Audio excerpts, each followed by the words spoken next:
Hello Mark, I'm Humphrey. My number is 25, and my level at NCUE is junior. The speech I'm going to read is titled Dare to Educate Afghan Girls by Shabana, Basij, Rasikh. Filmed December 2012. When I was 11, I remember waking up one morning to the sound of joy in my house. My father was listening to BBC News on his small gray radio. There was a big smile on his face, which was unusual then, because the news mostly depressed him. "The Taliban are gone," my father shouted. I didn't know what it meant, but I could see that my father was very, very happy.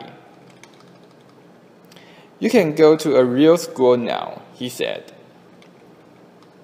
A morning that I will never forget, a real school. You see, I was 6 when the Taliban took over Afghanistan and made it illegal for girls to go to school. So for the next 5 years, I dressed as a boy to escort my oldest sister, who was no longer allowed to be outside alone, to a secret school. It was the only way we both could be educated. Each day we took a different route so that no one would suspect where we were going. We would cover our books in grocery bags, so it would seem we were just out shopping. The school was in a house, more than 100 of us packed in one small living room. It was cozy in winter, but extremely hot in summer. We all knew we were risking our lives. The teacher, the students, and our parents. From time to time, the school would suddenly be cancelled for a week because Taliban were suspicious. We always wondered what they knew about us. Were we being followed? Do they know where we live? We were scared, but still, school was where we wanted to be. I was very lucky to grow up in a family where education was prized and daughters were treasured. My grandfather was an extraordinary man for his time, a total maverick from a remote province for Afghanistan. He insisted that his daughter, my mom, go to school, and for that he was disowned by his father. But my educated mother became a teacher. There she is.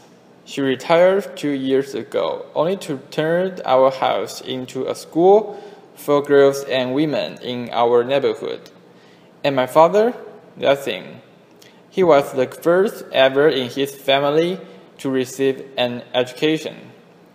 There was no question that his children would receive an education, including his daughters, despite the Taliban, despite the risk.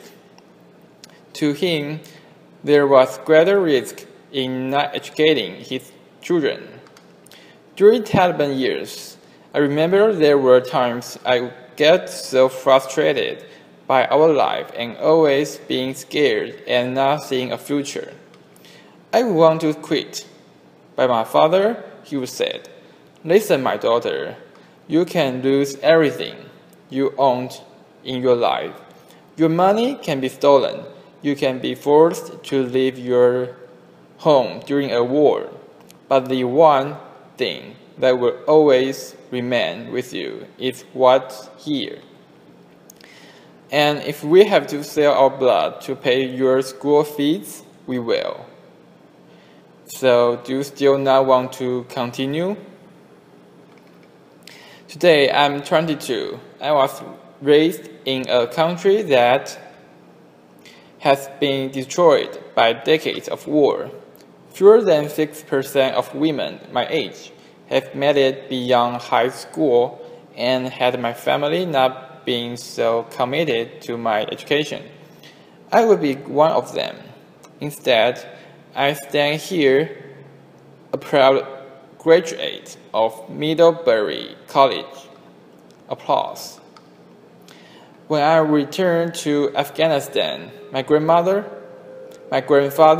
the one exiled from his home for daring to educate his daughters, was among the first to congratulate me. He not only brags about my college degree, but also that I was the first woman, and that I'm the first woman to drive him through the streets of Kabul. Applause. My family believes in me. I dream big, but my family dreams even bigger for me. That's why I'm a global ambassador for 10 times 10, a global campaign to educate women. That's why I co-founded SOLA, the first and perhaps only boarding school for girls in Afghanistan, a country where it's still risky for girls to go to school. The exciting thing is that I see students at my school with ambition grabbing at opportunity, and I see their parents and their fathers who, like my own, advocate for them, despite and even in the face of daunting opposition. Like Ahmed, that's not his real name, and I cannot show you his face, but Ahmed is the father of one of my students. Less than a month ago, he and his daughter were on their way from Sola to their village, and they literally missed being killed by a roadside bomb by minutes. As he arrived home, the phone rang, a voice warning him that if he sent his daughter back to school, they would try again.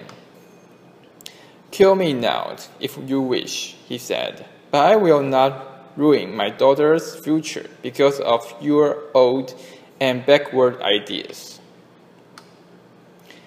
What I've come to realize about Afghanistan, and this is something that's often dismissed in the West, that behind most of us who succeed is a father who recognizes the value in his daughters and who sees that her success is his success.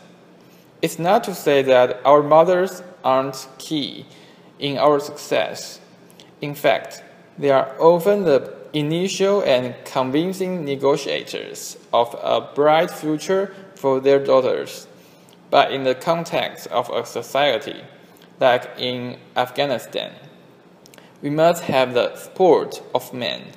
Under the Taliban, girls who went to school numbered in the hundreds. Remember, it was illegal, but today more than 3 million girls are in school in Afghanistan. Applause. Afghanistan looks so different from here in America. I found that Americans see the fragility in changes. I fear that these changes will not last much beyond the U.S. troops withdrawal. But when I'm back in Afghanistan, when I see the students in my school and their parents who advocate for them, who encourage them, I see a promising future and lasting change. To me, Afghanistan is a country of hope and boundless possibilities, and every single day of girls of Sola remind me of that. Like me, they are dreaming big. Thank you. Applause. And it's the end of the speech. Bye-bye, Mark.